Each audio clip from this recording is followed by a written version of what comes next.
Again welcome करता हूं एक नई वीडियो के साथ। देखिए, जब कोई पर्सन आपको सपोर्ट करता है ना, तो कहते हैं उसको कभी भूलना नहीं चाहिए। हमारे चैनल पे एक धर्म जी हैं, बहुत सारे और भी लोग हैं, ऐसा नहीं है। धर्म जी हैं जो स्पेशल में बात करता हूं उनकी, तो हमेशा सपोर्ट करते हैं। ठीक है, अच्छे कमेंट्स मैंने उनके देखे हैं, लाइक्स करते हैं वीडियोस को। तो जब भी मैंने नोटिस किया है कि मैं डिमोटिवेट होता हूं, तो वो समझ जाते हैं और वो कमेंट जरूर करते हैं उस वीडियो पे। तो देखिए, आज उन्होंने वीडियो पे कमेंट किया है और कुछ सवाल पूछा था मुझसे। तो जब कोई अपना हमें सपोर्ट करता है ना, तब हमारा भी फर्ज बनता है कि हम उनको प्रॉपर जो है, अगर वो हमसे कुछ उम्मीद रखते हैं तो उस उम्मीद पे खरा हो। तो बस वही मेरी कोशिश है आज की वीडियो में। तो उन्होंने मुझसे सवाल पूछा था कि आप जो एक क्वांटिटी पे ट्रेड करते हैं और ये क्या है, कंफर्मेशन के लिए कैसे आप करते हो इस चीज को। तो धर्म जी, आप इसको ध्यान से समझ लीजिए। मैं आपको बताता हूं कि इसके पीछे रीजन क्या है। देखिए, पहली चीज क्या होती है कि इंट्राडे में जब हम ट्रेड करते हैं क्वांटिटी के साथ, तो हम अपने आप को हेज नहीं कर सकते। जब हमारी क्वांटिटी स्मॉल है, हमारे फंड्स हमारे पास कम है, जैसे कि मेरे फंड्स कम है, तो मैं अपने आप को हेज नहीं कर सकता किसी चीज से। ठीक है, पहला रीजन इसका ये रहता है कि वन क्वांटिटी से हेज हो जाता है। अब हेज कैसे होगा वो चीज मैं आपको बताऊंगा। तो दूसरी चीज है कि मैंने एक बड़े इन्वेस्टर का इंटरव्यू देखा था, तो उन्होंने कहा था कि जो नो वॉइस ट्रेडर होते हैं, मतलब जो अभी सीख रहे होते हैं या जिन नो सीखिए जो होते हैं, वो क्या करते हैं कि जब भी एंट्री लेते हैं तो वो क्या करते हैं, वो एकदम से इकट्ठी क्वांटिटी ले लेते हैं। अब उनके पास दो ऑप्शन होते हैं, या तो एसएल हिट करेंगे, अगर स्टॉक उनकी दिशा में नहीं जाएगा तो डेफिनेटली एसएल हिट होता है, और एसएल हिट होने के बाद स्टॉक रिटर्न वापस जो है वो आ जाता है। तो ये मैंने इंटरव्यू में सुना था और वो चीज मेरे माइंड में बैठ गई है। अब मैं आपको बताता हूं कि क्यों मैं ये कर रहा हूं और इसके पीछे रीजन क्या है। अब आप ये समझिएगा। देखिए, हम जो इंट्राडे में ट्रेड करते हैं, ज्यादा से ज्यादा 100 क्वांटिटी 300 क्वांटिटी में ट्रेड करेंगे डेफिनेटली। अब जो बड़े प्लेयर्स होते हैं, उनके पास करोड़ों का माल होता है, वो अगर 1 लाख का माल उठाते हैं और उसमें अगर उनका एसएल हिट होता है तो उनको फर्क नहीं पड़ता है, क्योंकि उन्होंने 10 में से 9 ट्रेड, तकरीबन 7 ट्रेड, 5 ट्रेड उनके गलत ही जाते हैं। ठीक है, ये बात ध्यान रखिएगा। 10 में से 5 या 6 ट्रेड गलत जाते हैं, बट जो 4 ट्रेड या 3 ट्रेड उनके सही जाते हैं ना,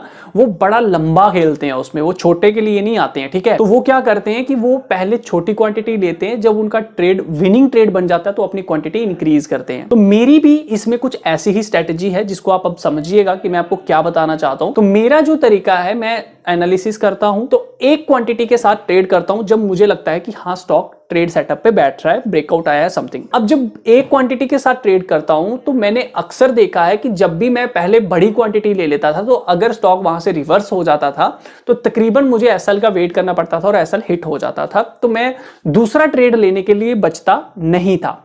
अब एक क्वांटिटी में मुझे यह हो जाता है कि देखिए, जब अब एक क्वांटिटी ली है तो मैं यहां पे 2 रुपए 3 रुपए के टारगेट के लिए नहीं आता हूं, मैं कम से कम 7 से 8 रुपए के टारगेट के लिए यहां पे बैठ जाता हूं कि मुझे लेके ही जाने हैं। ठीक है, तो जब एक क्वांटिटी लेता हूं और एक क्वांटिटी में जब मैं ये चीज देखता हूं कि स्टॉक मेरे हिसाब से चल रहा है, जैसा मैंने सोचा स्टॉक वैसा ही कर रहा है, तो फिर मैं क्या करता हूं, फिर मैं अपनी जितनी क्वांटिटी मुझे लेनी होती है मैं वो क्वांटिटी ले लेता हूं। और इन केस अगर स्टॉक वहां से उल्टी दिशा में चलना शुरू हो जाता है, तो वहां पे मैं ये देखता हूं कि जहां से मैंने एंट्री ली है, इसका मतलब वहां पे कौन ट्रैप हुआ है, या तो बायर ट्रैप हुए या तो सेलर ट्रैप हुए। दो चीजें होती हैं। अगर आपने सेल किया होगा और सेल करने के बाद स्टॉक वहां से ऊपर जाता है, तो इसका मतलब यहां पे सेलर ट्रैप हो चुके हैं, क्योंकि जो चीज हमें दिखी होगी वो बाकियों को भी दिखती है। वहीं से आपने नोटिस किया होगा कि जहां से हम स्टॉक की एंट्री लेते हैं, स्टॉक वहीं से रिवर्स हो जाता है। ज्यादा से ज्यादा 1 रुपया 1.5 रुपये ऊपर जाएगा, लेकिन वहां से क्या होता है, रिवर्स हो जाता है। लेकिन जब हम एक क्वांटिटी लेंगे, अगर वहां से वो रिवर्स हो जाता है,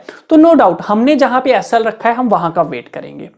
अब अगर वो वहां पे मेरा एसएल हिट कर देता है, क्या करता है मेरा, अगर वो वहां पे एसएल हिट कर देता है, तो मैं उसको ट्रेड नहीं करूंगा, क्योंकि वो मेरे हिसाब से नहीं चला। बट अगर दोबारा वो उस लेवल पे आता है, वही सेटअप दोबारा बन रहा है, तो मैं उसमें दोबारा एंट्री ले सकता हूं। अगर मैंने पहले ही बड़ी क्वांटिटी ले ली होगी, तो क्या मेरे पास इतनी हिम्मत होगी मैं उसको दोबारा एंट्री ले सकूं? कभी मेरे पास हिम्मत नहीं बचेगी। बट अगर वो दोबारा उस लेवल पे आता है, तो मैं वहां पे एक क्वांटिटी दोबारा लूंगा और देखूंगा क्या इस बार ये मेरे सेटअप के हिसाब से चल रहा है। तो अगर वो दोबारा मेरे सेटअप के हिसाब से चलना हो शुरू हो जाता है, तो फिर उसमें मैं क्या करता हूं, मैं क्वांटिटी इंक्रीज कर देता हूं। तो इससे ये होता है कि जहां पे मुझे 10 ट्रेड मिलेंगे, 10 में से अगर मेरे 9 ट्रेड गलत जाते हैं, तो मेरा लॉस कितना होगा, 10 रुपए, 20 रुपए, 30 रुपए।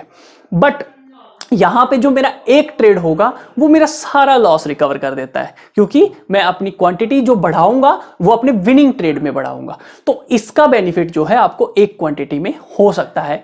भले ही आपने आज देखा होगा कि मेरा जो एक स्टॉक था, आपने नोटिस किया होगा आज जो मैंने ट्रेड लिया उसमें मैंने 36 रुपीज पर ट्रेड में लिए और 2 क्वांटिटी थी और 74 रुपीस का प्रॉफिट जो था वो मैंने कमाया। अब वो स्टॉक में मैं पूरा दिन वेट करता रहा मुझे एंट्री मिल जाए, बट उसने एक भी रिवर्सल नहीं दिया और एंड में उसने रिवर्सल दिया था। मैंने 20 क्वांटिटी में ट्रेड किया था एंड प्लस 600 लास्ट में मैंने उसके अंदर भी अर्न जो थे किए थे, बट मैंने उसमें वेट किया, काफी ज्यादा वेट किया। तो वो फिर वो जब नीचे आने लगा तो मैंने उसमें 300 रुपीज जो थे वो बुक कर लिए थे, मतलब 200 का मैंने बाद में गवा दिए। उसके 600 कमाया हुआ था, 540 कुछ कमाया था, तो तकरीबन मेरा 250 वापस चला गया। तो मैं उसको ट्रेल करता जा रहा था कि देखूंगा कब तक ये ऊपर जाएगा, मैं वहां तक इसके साथ जो है वो जाऊंगा। ठीक है, तो ये है वन क्वांटिटी की कहानी कि अगर हम गलत हो जाते हैं तो हमारा जाएगा कुछ नहीं, अगर हम सही हो जाते हैं तो हमारी दिशा में स्टॉक चलना शुरू हो जाता है। तो आप देखिएगा फिर वो आपके प्राइस के कभी नीचे नहीं आता है, ये बात ध्यान रखिएगा। बट अगर स्टॉक आपके प्राइस के नीचे चलना शुरू हो जाता है तो वो कभी आपके प्राइस के ऊपर भी नहीं पहुंच पाता है।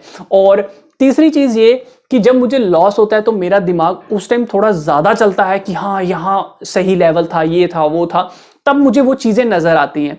तो उसके हिसाब से अगर मुझे लगता है कि मैंने सेल करके गलती कर दी है, इसको बाय करना चाहिए था, तो फिर मैं वेट करता हूं कि कहां पे जो सेलर का एसएल है वो हिट हो रहा है। जब वो सेलर का एसएल हिट हो जाता है तो उसके बाद मैं वेट करता हूं थोड़े रिवर्सल का। अगर रिवर्सल आ जाता है तो मैं वहां पे अपनी क्वांटिटी इंक्रीज करके अपने ट्रेड को दूसरी दिशा में भी ले जाता हूं।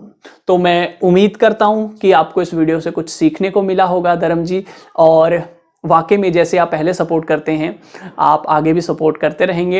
एंड बाकी लोगों से भी निवेदन है कि अगर आपको वीडियो अच्छा लगा है तो लाइक ज़रूर कीजिएगा, शेयर ज़रूर कीजिएगा एंड अपने दोस्तों तक ज़रूर पहुंचाइएगा और चैनल को सब्सक्राइब कीजिए बहुत सारे और भी अपडेट्स पाने के लिए।